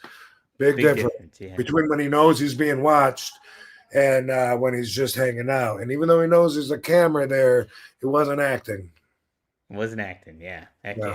yeah. Got What used I to, like he just got used to Joe being there with a camera, filming him for hours at a time and stuff. And so it's way different than when you're acting, saying a line, trying to put this specific impression and image out that's your job. Instead, you get to see Sabu. So, hopefully you love him like I do. Yeah, absolutely. And what I liked about it too, and I said this last week too, is like, I love that it was like this raw look at Sabu. The bond, a big aspect of it was the bond and friendship that you guys had. And then I thought like another character in it was the city of Las Vegas, and I thought Joe encompassed that really well in the documentary itself too, and really added to how Sabu lived, in that moment in time too as well. Like, so I thought that was just really well done stuff. So And you know I what? Like highly it's recommend the it. way it shows him downtown Las Vegas, like down like walk around like on Fremont. I mean that was those were his grounds. Like that was his Yeah. area, hung out and stuff. And it kind of goes to show you, like you just never know who you're passing on the sidewalk. You know? Right? Yeah, that's it too. Because I mean, like, I was so familiar with Fremont Street even before I knew like Sabu would hang out there, or like that was like the nerd bar. Like I was familiar with it, so even seeing that element and Sabu in that element was such a like, I don't know, like a cool experience to see on film as well. So Yeah. yeah, I love the area yeah, because I love the history of Las Vegas, and of course, I wish I had more time to hang out with them down there, and I wish I would have done it more. And taking them up on more of those offers to come and hang out at the nerd. But I think, like we said earlier, you see him today, and it's not about his whole career up till this point. That's a whole nother movie. It's that's a whole about nother. here's this guy, he got here, and you can tell by looking at him, and you get to figure out how he got here. Yeah, By yeah, seeing like what Sabu means. What does that word mean? What does it mean to people? And you see all of that, and to see, like I said earlier, here he is today at this point in life, doing what he's doing, wanting to have the last match, feeling like he's at the end of his career, but also feeling like prospectively, he's kind of telling you maybe some of his best days are behind him. He's showing you he's trying to do what he can with the days ahead of him. Turns out there weren't too many days ahead of him after all to even worry about. yeah. Right, man. Yeah. Yeah, great stuff. Sabu's the best. Um, Frankie Terizo, thanks for the $2. He says, "Did any old school wrestlers show you some hooks?" Definitely. I'm trying to think of any examples that I can. Did Sheik show me any? Okay, here's one. Here's one that's worth talking about. Yeah. Because according to my training, a lot of wrestlers do the headlock wrong. Oh, okay. standing headlock. And when I say wrong, it's probably not wrong, but I'm just saying for my training, according to my book, and here's why. Uh, when I have somebody in a headlock, I'm giving you a good shot of my bicep while I'm squeezing, and I got his side of his face against like the side of my chest here, right? The bottom arm is wrist up. That's the way that I got taught. And I got taught if you need to hook somebody because you need to slow them, you need to, you need to show them settle down, or you need to fucking hurt somebody. One of the simplest ways to do it is just to turn the top wrist of the up because it's bony. And now when you get in that headlock and you squeeze it, it puts the bone into the muscle that's on the side of your jaw here on the top, and it hurts so fucking bad. And a lot of wrestlers that are younger than me, I don't notice anybody that's in the old school, but I notice a lot of younger guys do their headlocks naturally with the wrist up, with the bony part up, and they're not squeezing that part, so they're not trying to hurt the person. And when they're doing that, I don't know if they just think they're being fancy and doing like a different version, or if that's just the way that they got taught, or none of the above. But what I do know is traditionally, this part here, the soft part, feels a lot better on the side of your face than the bone. And when you're trying to, you start putting that bone into it while you're squeezing their face. It hurts a lot. And Sheik showed me that one. Wow, that's a good one. Yeah, Rob, simple. I would have never done that. I would have never known that. That's awesome. Yeah, I think a lot of young wrestlers that do the bone up don't realize the difference. I think they're either just trying to look different, or like I said, maybe they were taught that way by someone younger, or maybe whatever. But I don't think. But they're not doing it for the same reason. Like old school, like there's times when you're doing shit because you just turned it up a level. Like, hey, we just went up to a whole nother fucking level here. You want to go back down now, or you want to stay up here? Yeah, what do you want? What's up to you? What do you want to do? I can turn the wrist. I can turn the wrist. No. Sometimes they do. Jake, sometimes they do, right? No. Jay Grove says your tribute at the memorial in Lansing was an honor. Thank you, sir. Paulina absolutely loved the scene where you guys were riding bikes together. I know that was my favorite. That was her favorite part of the documentary. That was my favorite too. Yeah, awesome. My favorite part. Yeah, that was. Yeah, I would love to go. I would love to do 7 more bike rides with him. Yes. It's something we both like doing. I mentioned before, he parks his bike outside and it gets stolen, and then it's not like he learns. Like he'll do the same thing again every time. But he had a lot more faith in humanity. Like just giving him good energy back, and that always bit him sometimes. But I think that it was an actual motorbike that got stolen outside the Nerd, like a scooter of some kind. And then, but I think that the bike did after we filmed it too, I believe. It's funny, after you said that, Rob, anytime I park my bike, I think of Sabu now, like leaving his unlocked. And that was just what he was. I mean, I don't tell anybody this. I don't want this out there. Okay, we won't. One time he borrowed my car, and it wasn't, like a super nice car, but when I got it back, he had it out first, not in the best neighborhood, windows down, it's keyless. All you gotta do is push the button to start it. Windows down, the key was in the center console.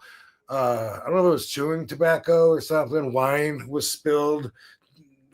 Melissa, I guess, had spilled some kind of wine all over the carpet, so it reeked really bad.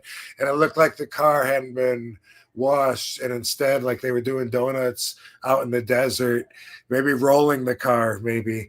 And he's like, just showed me where he wasn't like he's handing me it. It was like, I got it. It's parked out here. You can go ahead and get it. And it was like, dude, you know how easy somebody could have stole that? and I couldn't even like really be upset at him because his thought and his perspective are just so in it. He's like, no, it's good there. That's not that bad of a spot. And I'm like, not that bad of a spot, dude. It's a horrible, shitty neighborhood. The windows are down. All you gotta do is push the button and you can drive it. Except for it's out of gas, so you're not gonna go really far. You know, like.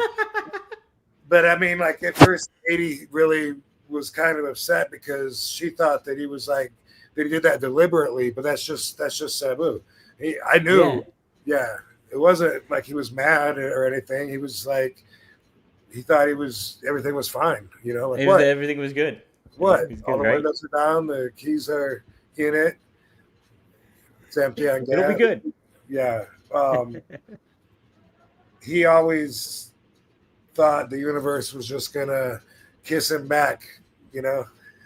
He kissed it, sent out love, shared his, you know, whatever he could, shared everything that he could with everybody, and in return, you know, he had some blessings to count, and he did, but a lot of times he also would get bit, but not change. Which is admirable, I guess. Just like I say, you get your heart broken, it's easy to change and put a wall up and say, I'm never going to love again. But, you know, to go ahead and not close up, keep your heart open and keep experiencing. It keep yourself open to more good possibilities that wouldn't be there if you kept it closed, you know, like that's something that's, like I said, you know, it's not that easy to do. It's respectable. And Sabu was going to Sabu till the end, no matter what.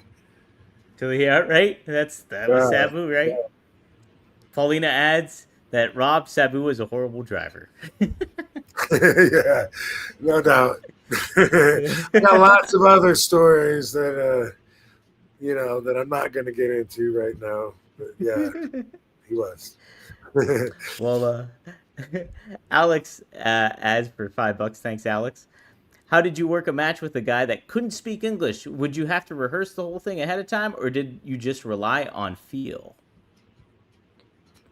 So when you're in Japan, for the most part, you just have you speak the same language with your bodies, you know, and that's you don't need to know. So like for All Japan.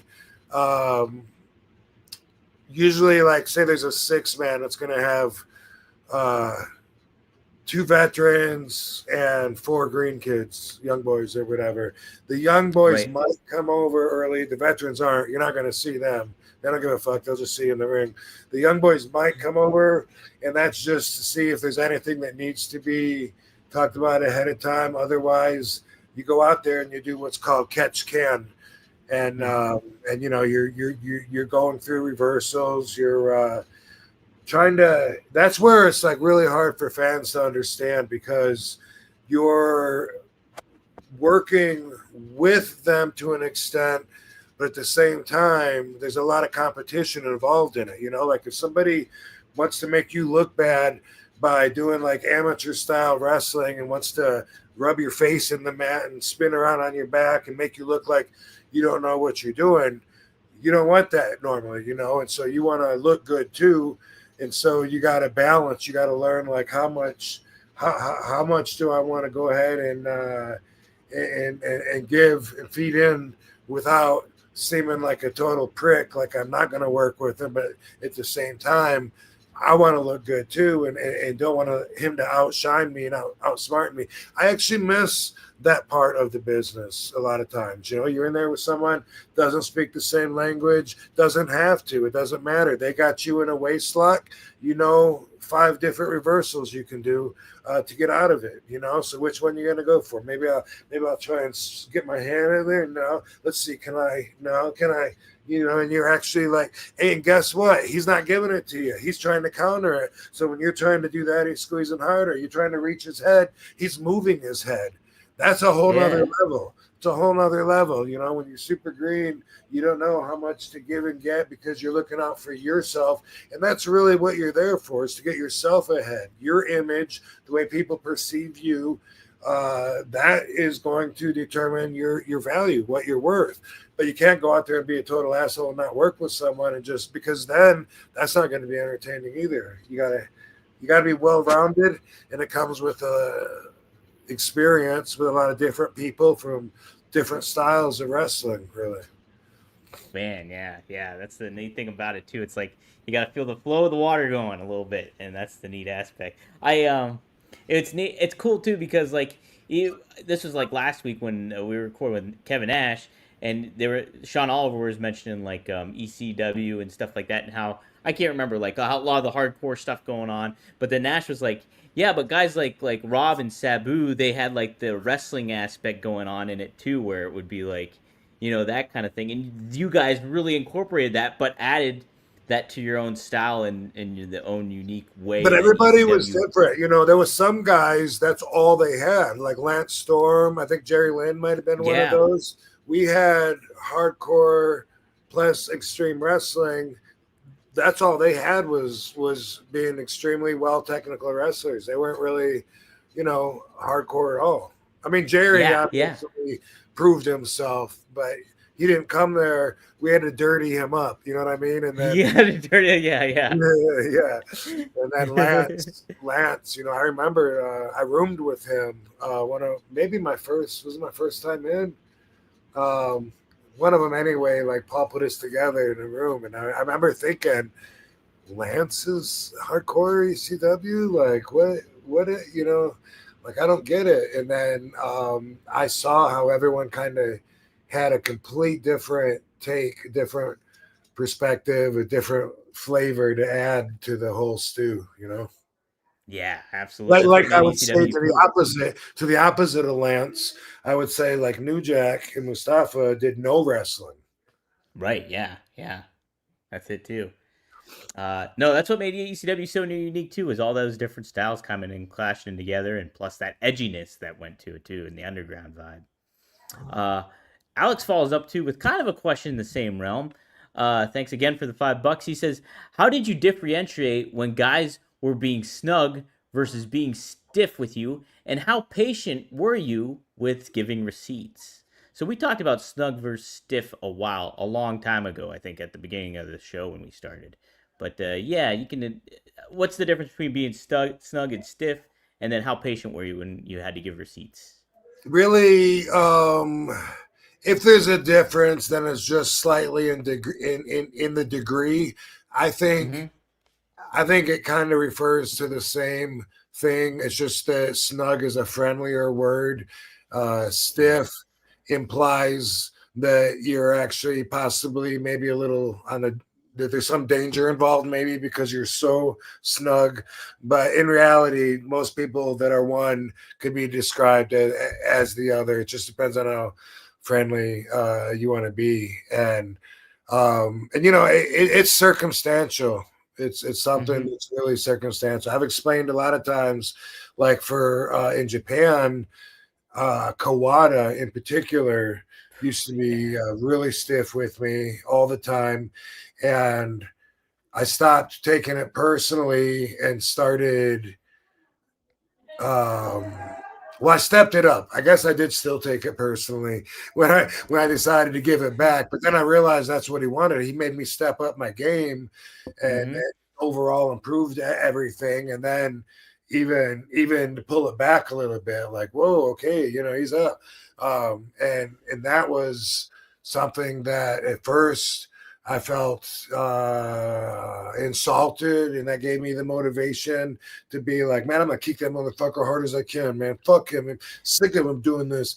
And then learning from it, and then learning I was too soft. My shit looked soft. Him selling soft shit would make him look bad. So of course he's not going to sell it, because he has enough experience and control over his own image to notice the difference on the spot. And that's something too. Sometimes you don't know if something's coming in really shitty and you sell it. And sometimes, and you see those botches where there's not even contact when one person sells it. That's why I prefer it being snug. And then, you got something to react off of. But with certain people, you might have heat going with them. where you're just waiting because as soon as they tap you, you're gonna tap them like right back, and you just know it's coming. And sometimes after working those people over and over again, sometimes that can even build, and then other times it could be looked at as totally unintentional, could laugh at it. And if it's somebody that, especially that's a real good friend of mine, and I know like it just happened, then of course I'm not going to hurt them.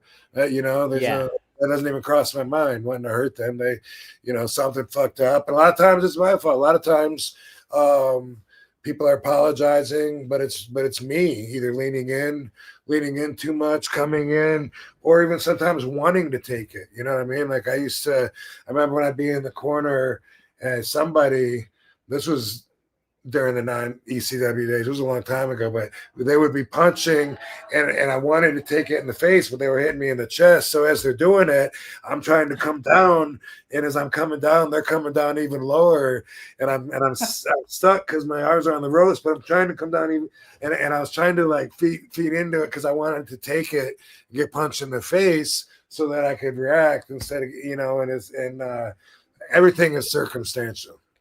Right.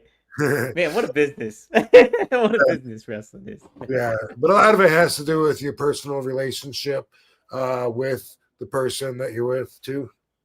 A lot of it. Oh, 100%. Yeah. Rob, how would you handle those somebody like say they're young and they're nervous and then they accidentally like stiff you or would you be like, he's young, he's got to learn, I got to give him a receipt, or would you be like, he's nervous, I'm going to let him off a little bit let him off the hook. It probably will see that it even depends on the move, It depends. If the move is something where I'm like, you're gonna do what now? And it's already like, okay, this motherfucker's got this idea that he wants to do this ridiculous thing that honestly I don't think even belongs in there, but I'm in a giving mood, so I'm giving him his dream. I'm acquiescing to his request. I'm like, all right, you sure you got that, dude? Without, and don't worry.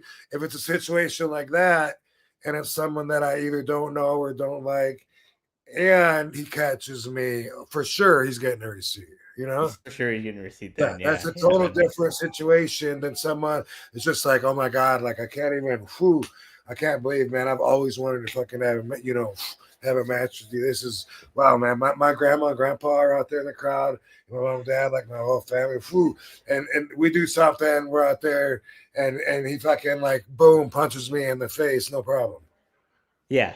Okay. No, that's interesting. I like that. That's a good way to handle it, I think, Rob. Yeah. Hey, we have a good question. Headlock. It said, bro, all right, it's all right. Settle down. Turn the knuckles turn the bone up. Dude, that hurts so bad. Like right there. Like you got this bone. I believe bone right here that your jaw. Yeah, the cheekbone. The cheekbone. Yeah, the cheekbone. I knew what that was. But yeah, anyway, just imagine like fucking hardest bone squeezed on that thing. Yeah, that'll put you in perspective there. Jay Grove adds this too. They said, we love Joey Janela. What's your honest opinion? No hard feelings taken. What do you feel about Joey Janela, Rob? First off, I got to say, I respect his game with the ladies. Yeah, how about that, huh? Holy smokes. Me too. Joey's lady game. Yeah. Yeah. Someone, Pizza Thai Ben, the referee, told me a long time ago. I'd seen Joey. I guess this is when I met him. I met him, and he was with Tara Zepp, and without her crazy makeup. You know what I mean? And I was just mesmerized by her, and I think I mentioned it to Pizza Thai, like wow, like is that his girlfriend or something? And he had, and this was a long time ago. Yeah. So don't be getting mad at him if you're his present girlfriend. This was before he was with you. But Pizza Thai Ben said, dude, he's always got the best looking girls like in every town. And I was like, really? Like that's so interesting. And since then, all the girls that I've seen of his exes, current ex, whatever, like I said, I respect his lady game. He seems to have something with the ladies, and they like him. They like him. How bad of a guy can he be? That's it. He's got the Kavorka. He's got the Kavorka in Seinfeld. No, Not like he's Jack had not Jack Kevorkian. not Jack Kevorkian. Not this. No. But no, he's had, outside of that, you know, I like him personally. I'm not a huge fan of the death style matches. I think he can wrestle too, but I think he sacrifices a lot of wrestling and the credibility in order to get some of that death stuff over. Yeah, I think too. He definitely has the deathmatch vibe in regards, but I think he's handles like he's got a persona and charisma that attaches to the fans, and I think that can speak more to his ability to get over, obviously, and to market himself. I think, which is great. You know, I think that's a good aspect that he has, and yeah, he's a funny and nice guy too. Anytime I've interacted with him, apparently he's got a huge slung. Man, how about that too? I don't know that. I don't know if that's that's rumor and innuendo. That's an assumption. That's an assumption. You get it. I get it.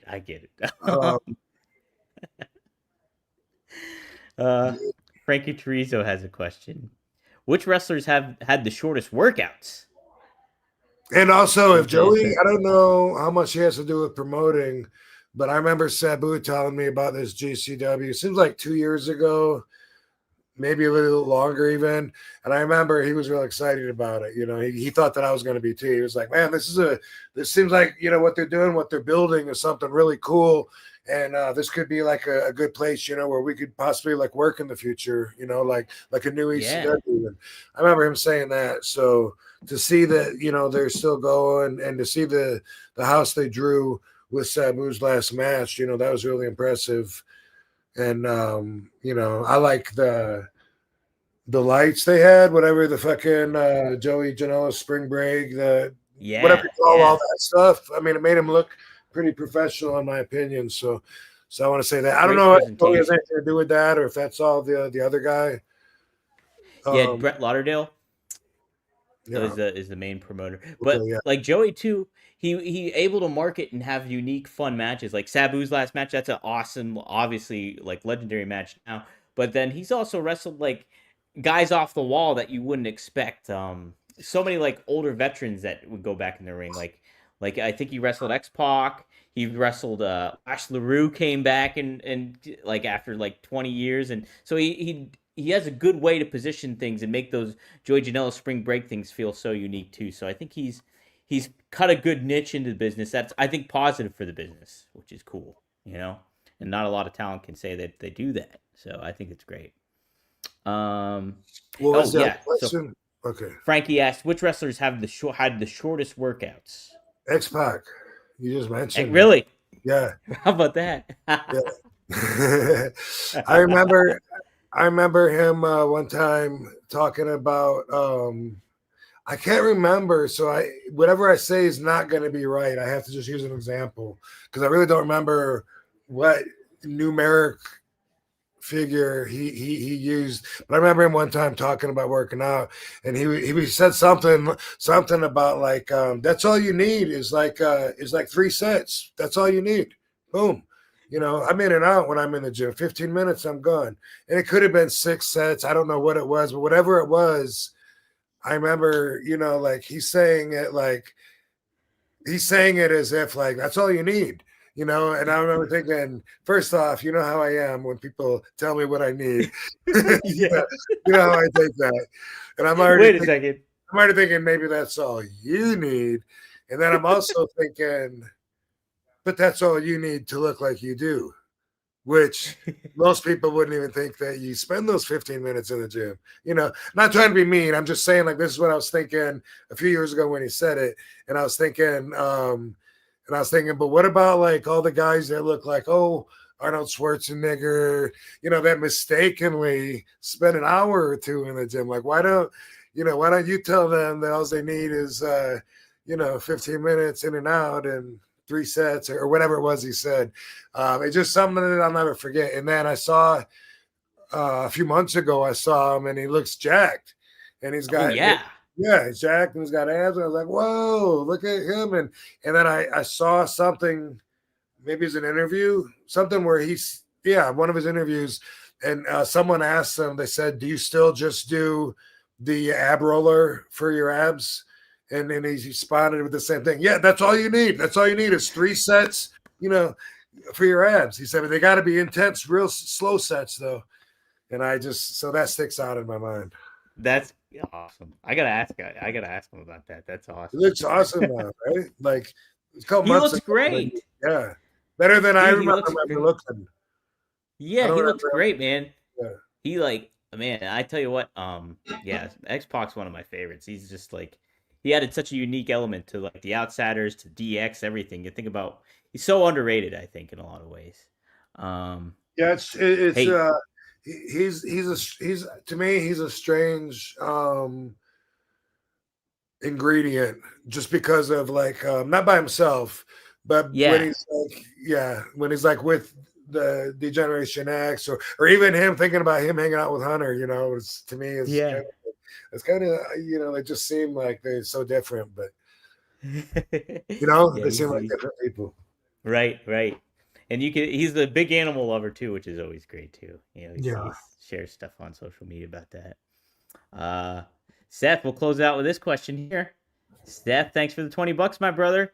Any move that requires the guy taking it to wrap his legs around an opponent behind him who has him waistlock looks super fake to me. Oh, any move that requires the guy taking it to wrap his legs around an opponent behind him who has him waistlock looks super fake to me. Like, why would I help you hold me up so you can hit your big move on me? Example, the jaded move. Appreciate the contribution. Is Jaded Cora Jade? I don't know. Explain, Cora Seth. Jaded? Is that Jade or is that Jade Cargill where she lifts the person up and their probably legs that? No, it's that. That's what he's talking about. It's that. Okay, is that what that is? What he means. Cora Jade's so cute. Can I just say that? By the way, she's attractive. She's attractive. I don't know if we ever talked about her yet or not, but we've never talked about her. No. When she introduced, I met a bunch of them when I was there at NXT, and I thought I remember her introducing herself as I don't know, I think Brianna or something. And so I remembered that. And next time I saw her, I was like, hi, Brianna. She was like, hi, and then I found out later that's not even her name. And I'm like, oh, I'm such a dumbass. No wonder she looked at me like, I thought she was surprised I remembered. And she was like, what the fuck you calling me that for? But I'm sure I remember it wrong. I'm sure it was a different girl then, but I met a bunch of them at the same time. But anyway. Well, you know what her name is? You know what her name is, though? It is. It's Bree. So you were close, Bree. Oh, it is. I bet I did call her the right name then. What? Yes. And but you know what? Her actual full name is Brianna. It is Brianna. So you're right, Rob. Oh, you nailed it. Crap! Thank you. You fucking nailed it. I was impressed. All right, you just changed my whole last 6 months. How about that? Yeah. What were we talking about before? Oh, Jaded. No, I agree 1,000%. Every time I see it, I tell the person how to get out of it. Every time we see that where a person is stuck, someone's stuck back to back and they can't move because someone has their arms and their legs are wrapped around the person's waist. I always say, unwrap your legs. Unwrap your legs. So easy. Boom. It's the escape. That's it. Escape. Like, pay me. I'll teach you. I'll show you how to do it. That'll be my my seminars that I go. I'm gonna go on tour to the wrestling schools. I'm gonna say, okay, say someone's got you by the throat and they're holding you up, and you're stuck because your legs are like wrapped around them and your legs are locked behind. Unlock your legs. Unlock your legs. Swing your legs around. You're unstuck. Boom. It's that easy. It's that easy. But I hate that equally as well. It's something I'm with Seth on that. I see a bunch of moves like that, and it's like the person goes, "Oh no!" And as soon as they go up, they hook their legs around. Oh no! I'm stuck. Help me! Thank you, camera. I appreciate you catching that action. How about that? Yeah. Do you like so is the tree of woe believable to you when somebody gets put in the tree of woe? Yes, because I have been stuck there on more than one occasion. Okay. Yes. Well, there we go. Sometimes it is hard as fuck to get out of there, and it's killing your calf sometimes. Yeah, sometimes I have the turnbuckle is right on that muscle. It's like, oh, and you can't, it hurts so bad that you can't even like sit up and you can't reach it. So you're trying to swing and trying to get momentum just to pull your foot out. And yeah, I've been legitimately stuck. So I know that that one can hold you. The tree of woe is effective, everyone. It's confirmed. That's just like, by the way, might have said this one before. I probably did. But Pee Wee, the referee, in ECW, that I used to always have to prove wrong because he would always have these thoughts that it would conflict with my logic. One time he said, did I tell you about that, about throwing against the ropes? No, elaborate. I'm telling it again anyway. So either way, listen to it again, bitch, and you're gonna like it. So we're in the ring. Damn, where are we? I can picture the arena. Buffalo? I think we're in Buffalo at the Burt Flickenser Center. Wow, that's amazing. But anyway, it's in the daytime. The ring is set up, the doors aren't open yet. And Pee Wee and I have this conversation. He's a referee, not an athlete. So there's where we always disagree. And I always tell him I can do anything better than him because I'm an athlete. And anyway, this night during this conversation, he says, well, wrestling, of course, wrestling isn't can't be real because like if you threw me into the ropes, I wouldn't hit the ropes and run back if I was really trying to defend myself or fight for my life. And I said, what do you mean you wouldn't fucking come back? Dude, that's a slingshot. If I throw you into the ropes, it's going to throw you back at me. No, it won't. All I got to do is hang on. And I was like, oh, my God. And so we got into one of these back and forth like we always do. Dude, if I throw you hard as I can into that, and we had steel cable, by the way. The nylon ropes, better, he would have had a much better chance with the nylon ropes, but the steel cable, when I hit those things, it goes boom and it throws me back. So I knew it would with him. And he said, I'll just hang on. I said, even if you're like, if I throw you hard as I can, he goes, yeah, boom. Okay. Of course we got to try it. So we're in the middle of the ring and I grab his wrist and I sunk down into a deep squat, put my whole ass into it and pulled him and put my hand on his back and threw him. By the way, I hate it when wrestlers don't throw each other like that. That's one thing I don't like about Lucha Libre is they just go and they smack him on the back and they take off running. I hate that. And I hate anything in between there. A lot of American wrestlers are lazy about it. And anyway, the way I got trained is, to put your whole body into it like that. So this is what I'm doing, but I'm trying to throw him as hard as I can with all of my weight. And I did. Woof, and he went wham, and he went into the ropes, and the ropes threw him, and he went wham, and he went halfway across the ring and landed on his face. Boom. Whoa. I'm looking at him, and I'm like, so he goes, oh, no, let me do it again. Let me try again. Oh my God. I slipped. So we did it again. Boom, same results. It hit him and it was like a slingshot. Boom, it sent him halfway back. Boom, he landed on his face. So then he's got to come up with some kind of bullshit. Well, that's just because you're so much stronger than me and bigger. Like, either way, dude, the roast. It worked. Yeah. Wow. So you dispelled somehow that related to what we were talking about. Let's relate. What were we talking about? Let's make the connection. Well, we were talking about. Someone asked, has anybody been in? No, that was about. Which, by the way, we call them potatoes when we stiff each other. Yeah, stiff each other. Oh, it was well. Seth was talking about the jaded move and how what we were talking about. And we're talking about Trio Woe being unbelievable, but it is believable, and so maybe that's where it came from. Yeah, I think so, because I was saying, dude, just unhook your legs. Like it looks like you're holding yourself. You're not stuck. Yeah. You just wrapped your legs around the person. You're not stuck. Like me saying, just unwrap your legs. Like to me, that sounds like Pee Wee saying, just hold on to the rope if it's easy escape. But but with that, he was wrong. And with this, I'm right. Me and Seth are right. Yeah. Unwrap your legs. Let gravity take over. Boom. Boom. Make it happen. Gravity, yo. Make it happen. Gravity's key, man. It's key. Hey, Facade's in the house. I'll be seeing Facade this weekend. He's gonna be at the Pittsburgh show that I'm on commentary for. So speaking of, he's with the Tara Zepp. Yep. Tara Zepp. I might see them on Instagram. They're together now. We were just talking about that. If you just tuned in. Yeah. Your ears must be burning. Girl. Yeah. The ears must be burning, Facade. If you've been here all along, then we love her. It's all good. Yes, absolutely. We love Neon Jay Grove. RVD, you are the shit. Thank you both for taking my questions. Love you guys. Love you guys too. Awesome. Thanks for tuning in and chatting. We got a last minute run. Hey, look at this. What's up, Katie? How's it going? Good. Hold on, stay there for 1 second. 1 second. I gotta pull it up. Boom! made a new frame. Look at this. Okay. RVD and Katie.